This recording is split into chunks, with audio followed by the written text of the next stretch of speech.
এই সাগর পাড়ে কি সুন্দর প্রকৃতির দৃশ্য। এখান থেকে একটু দেখিয়ে দিই আপনাদেরকে, দেখুন সুন্দর লাগবে। এখান থেকে এসে ওখানে কিছুটা দূরে গিয়ে একটা মন্দির আছে,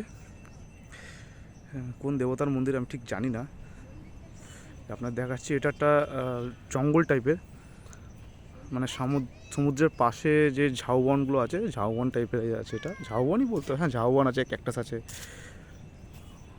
দেখুন পুরোটাই জঙ্গল, দারুণ লাগবে, দারুণ দারুণ। এখানে পুরো ঘন জঙ্গল, একদম গভীর অরণ্য। একটু সোজা করে আপনাদের দেখাই,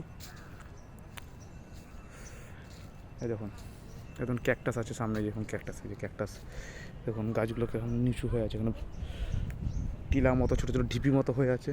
সুন্দর জায়গা, দেখে তো মনে হচ্ছে এর ভিতরে লোকের আনাগোনা আছে, কারণ যেহেতু ইট ফিট রাখা আছে, বসে হয়তো। এখানে বন্য প্রাণী আছে কিনা বলতে পারছি না আমি, থাকবে না হয়তো, ঠিক অভিজ্ঞতা নেই এইসব বিষয়ে। দেখতেই পাচ্ছেন কিরকম সুন্দর জায়গা এটা, আপনারা চাইলে আসতে পারেন। আমি এসেছি অ্যাকচুয়ালি বকখালিতে এসে সমুদ্রের বিচে এসে একটু বাদিকে এসে এখানে একটা মন্দির আছে,